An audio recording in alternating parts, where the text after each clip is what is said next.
Est-ce que ça se fait de demander de l'argent dans les demandes au guide?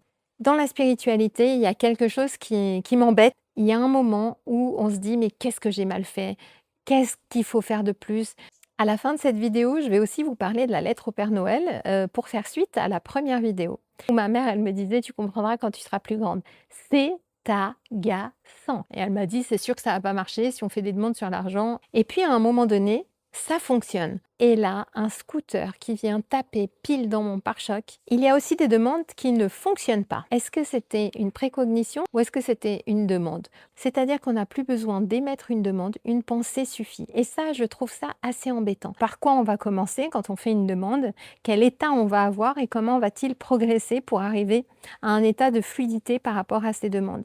Il y a quelque temps, je vous parlais des demandes au guide et surtout d'arrêter de faire des demandes. Vous pouvez aller visionner cette vidéo pour comprendre de quoi je parle, mais aujourd'hui, je voudrais appuyer sur un point différent, c'est-à-dire quelles sont les progressions. Mais je voudrais aussi ajouter un point important par rapport aux guides.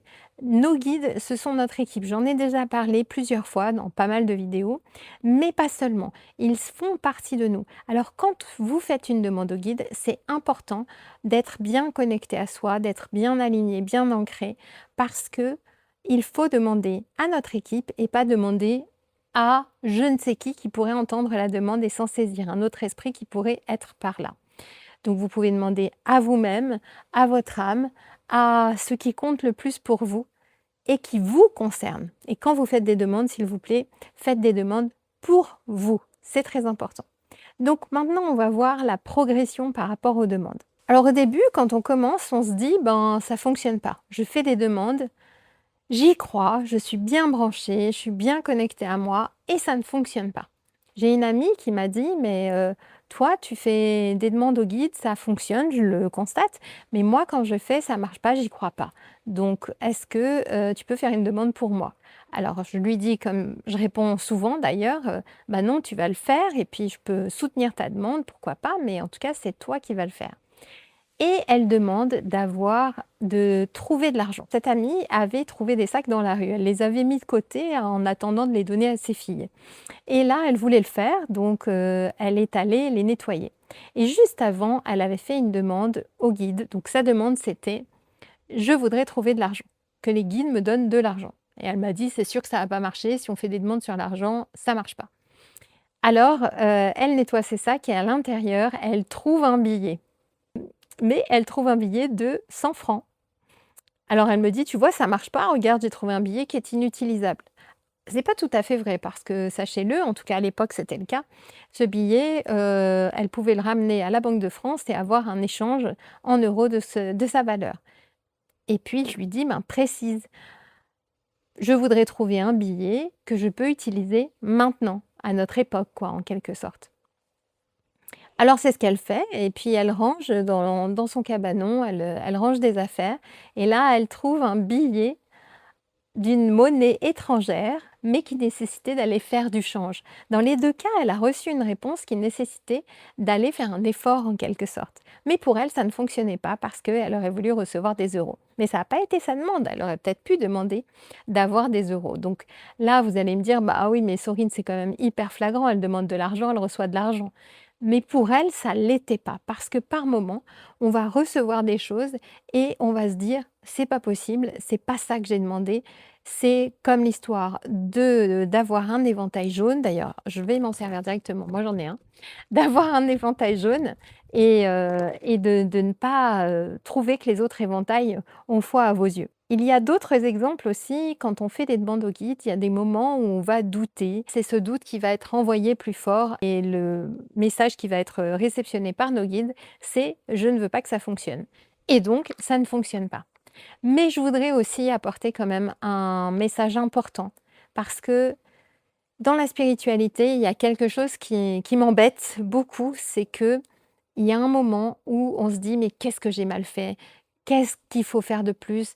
C'est de ma faute, je suis pas assez comme ci, je suis pas assez comme ça». Non, s'il vous plaît, vous êtes en apprentissage. On n'arrive pas à tout faire dès le départ et on va pas avoir tout ce que l'on demande dès le départ non plus. Parfois, les demandes, elles sont faites et elles n'ont pas d'intérêt à être reçu. Moi, ça m'est arrivé, j'ai fait des demandes qui n'avaient pas du tout de logique dans mon chemin de vie. Je les ai reçues d'une manière tout à fait différente, avec des conséquences en quelque sorte. Je vais vous en parler un petit peu après.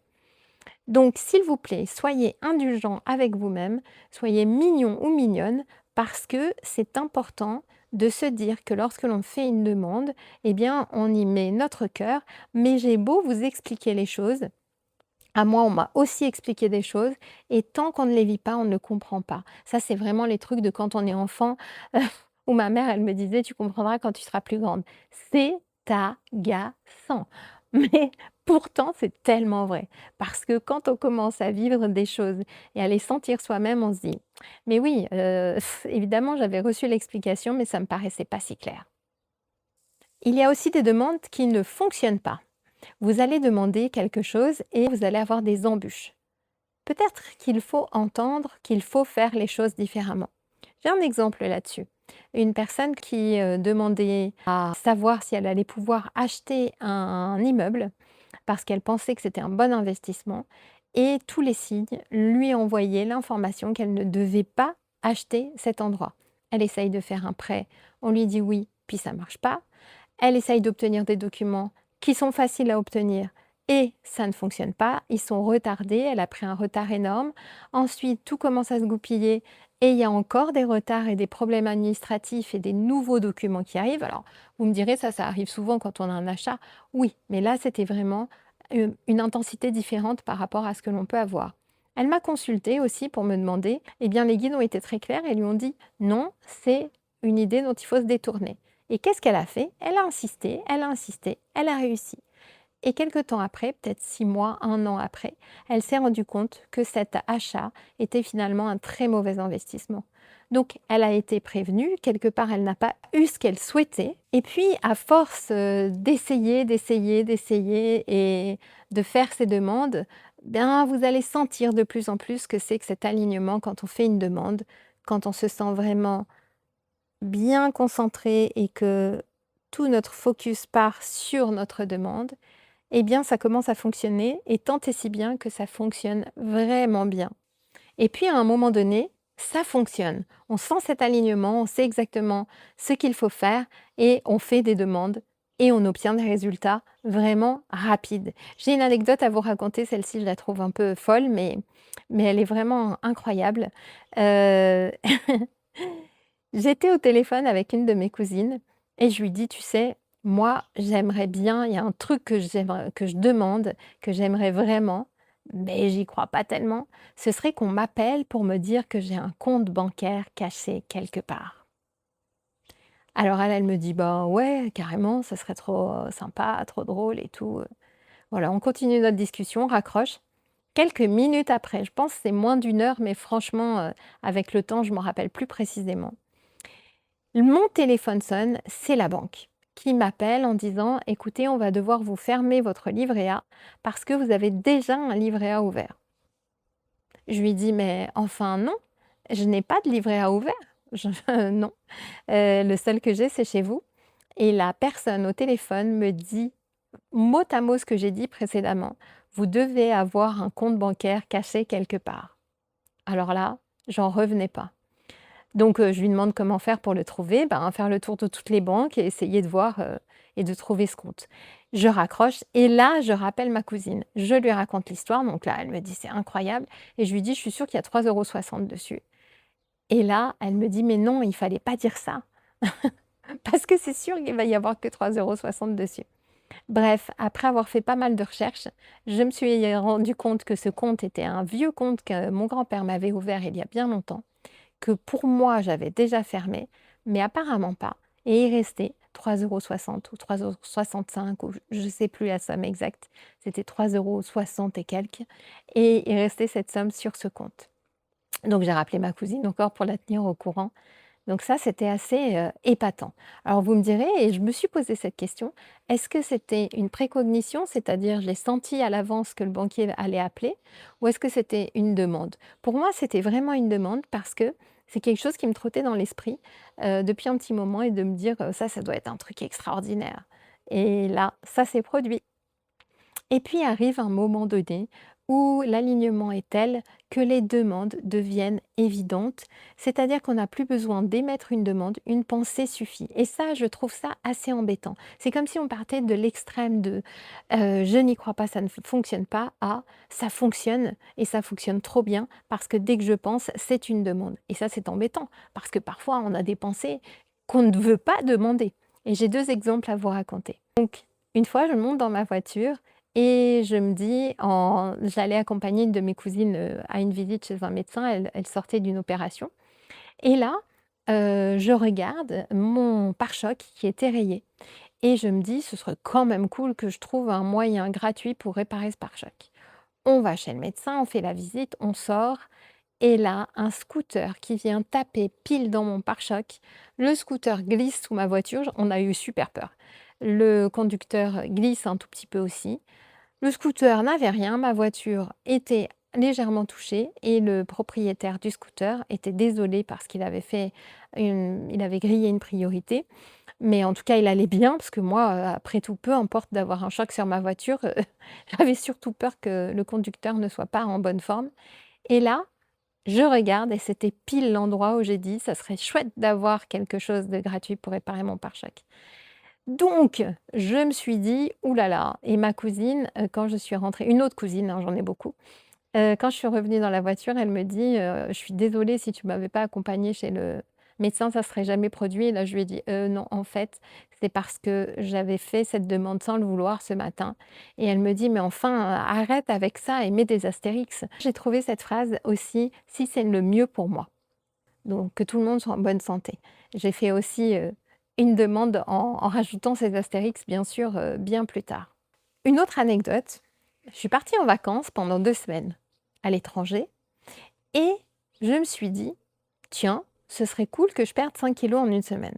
Alors, à cette époque, j'étais pas vraiment attachée à mon poids, mon physique et j'avais pas vraiment conscience de ce que c'est 5 kilos. En tout cas, je sais que sur moi, physiquement, quand je prends 5 kilos, que je perds 5 kilos, c'est là que ça se voit. Si c'est 2 kilos, 3 kilos, ça se voit pas parce que ça se répartit un petit peu partout. Mais si c'est 5, c'est là que ça se voit. Et je ne me rendais pas compte, maintenant je le sais vraiment, que 5 kilos en une semaine, c'est énorme. Et là, que s'est-il passé? J'ai eu la tourista pendant une semaine pile et j'ai perdu pile 5 kilos. Donc j'ai été exaucée avec, des petits astérix en supplément. Peut-être que c'était pas la bonne demande que j'aurais dû faire, sachant qu'on a tous toujours mangé la même chose et que je suis la seule à l'avoir attrapé et c'était vraiment féroce, hein, j'ai jamais eu ça de ma vie. Parfois, vous allez faire une demande et c'est quelqu'un d'autre qui va recevoir pour vous. J'ai 2 exemples à ce sujet. Une personne que je connais, me dit: «Je vais pas avoir de finances pour partir en vacances». Et là, je lui dis: «Ben, écoute, fais une demande». Elle fait une demande et c'est une autre personne qui a reçu cette somme d'argent. Elles avaient payé ensemble quelque chose et l'autre personne a reçu un remboursement pour les 2. Donc ce n'est pas sur son compte bancaire que c'est arrivé, mais c'est arrivé sur le compte bancaire de l'autre qui a partagé cette somme en 2 et elle a pu partir en vacances. Autre chose, une fois, ma cousine Perle, encore une autre, je vous ai dit que j'en avais beaucoup, me téléphone et j'étais à l'arrêt sur un pont. J'étais en train de traverser un fleuve et il y avait des embouteillages, donc j'étais vraiment à l'arrêt, puis il y avait un feu un peu plus loin. Elle m'appelle et là, je me retourne puisque je pouvais vraiment admirer la vue pendant ces embouteillages et je vois un monsieur avec une couette, vous savez les sacs énormes en plastique là, avec une couette dans son sac et sur le sac était écrit le prénom de ma cousine. Alors je lui dis: «Waouh, c'est un» elle me dit: «J'ai quelque chose à te demander». Je lui dis: «Attends, attends, c'est incroyable, faut que je te fasse une photo». Donc j'essaye de faire une photo, mais bon bref, après ça on se remet à rouler, donc je pose mon téléphone et je lui dis: «C'est fou, je vais te l'expliquer parce que j'arrive pas à faire de photo». Il y a un monsieur qui est en train de traverser le pont, d'aller d'une rive à l'autre avec un sac sur lequel c'est écrit, ton prénom et qu'il y a quelque chose de moelleux à l'intérieur vu que c'est une couette. Et elle me dit: «Ah bah merci, c'est exactement ce qu'il me fallait. Je voulais te demander de poser la question au guide et finalement l'image que tu me donnes répond parfaitement à ma demande». Donc parfois, ce n'est pas vous qui allez recevoir l'information, elle peut venir d'ailleurs. Elle peut venir d'une affiche que vous allez voir, elle peut venir de quelqu'un qui va vous interpeller sur quelque chose ou quelqu'un qui va vous appeler ou vous apporter quelque chose qui est en lien avec votre demande. Et maintenant, une histoire que je trouve assez extraordinaire. J'ai fait faire cet exercice à une personne qui venait, en séance avec moi, d'écrire une lettre au Père Noël. Elle l'a fait. La lettre, c'était pour rencontrer quelqu'un. Donc je lui dis d'écrire dans le menu détail, ce qu'elle souhaite comme type de personne et elle commence à l'écrire, mais en étant assez large et je lui dis: «Non, non, précisément, quelle couleur des yeux? Est-ce que ça» alors au début elle me dit: «Beh, c'est pas important». Je lui dis: «Si, si, on dresse le portrait, lettre au Père Noël, allez-y». Donc elle écrit tout le détail, la musculature, sportif, ce qu'il fait dans la vie, est-ce qu'il est cultivé, qu'est-ce qu'il aime? Est-ce qu'il aime le sport? Est-ce qu'il aime, les quels loisirs? Est-ce qu'il aime voyager? Enfin tout, la lettre, elle tenait sur une page A4 avec une liste très, très précise et je lui dis: «OK, voilà, c'est envoyé». Quelques semaines après, elle revient et elle me dit: «Alors là, c'est extraordinaire. J'ai rencontré l'homme de la lettre». Elle m'a dit: «Il est précisément il y a tous les points sont cochés, c'est précisément la personne qui correspond à cette lettre. Mais il ne me plaît pas». Alors elle s'est rendue compte que finalement, elle avait beaucoup de critères, qu'elle avait reçu, cette personne qui correspondait parfaitement et qui finalement n'était pas le type de personne ou de lien de cœur qu'il y avait et le soir même, elle a eu sur une application de rencontre un match avec quelqu'un qu'elle n'aurait jamais regardé avant parce qu'elle avait ces fameux critères de la lettre au Père Noël et là, elle s'est dit: «Bon, bah, je me suis rendu compte qu'en ayant coché toutes les cases, ça correspond pas, donc je réponds à cette personne» et ce fut son véritable coup de foudre. Alors ça fait un peu musique romancée, puis je vous ai accéléré l'histoire parce qu'il y avait quand même quelques rebondissements. Mais voilà d'où on part et où on arrive et c'est une très, très belle histoire et il faut savoir que, le nom de cette personne, je ne peux pas vous dire le nom du monsieur en question, bien sûr, mais il avait un nom du type Monsieur Charmant ou Monsieur Amour, quelque chose qui était vraiment dans la ligne de sa demande. C'était vraiment magique. Donc allez-y, faites des demandes, entraînez-vous. Quand vous faites une demande, pensez à oublier cette demande et ensuite y revenir et petit à petit, vous verrez que vous allez réussir à mieux sentir ce que c'est que de faire des demandes. Si vous voulez approfondir la question, j'ai fait une formation pour apprendre à se connecter au guide et surtout apprendre à communiquer avec eux. Qu'est-ce que la communication? Comment ça fonctionne? Comment on se positionne? Quels sont les outils? Des exercices pratiques. N'hésitez pas à aller visiter pour voir un peu la liste de ce qui se trouve dans cette formation. Je vous ai mis le lien en description. On se dit à très bientôt pour d'autres anecdotes, d'autres sujets. Et si vous avez envie que j'aborde un sujet, n'hésitez pas, vous pouvez me le mettre aussi en commentaire. Et moi, je vous dis à très bientôt. Il fait très chaud.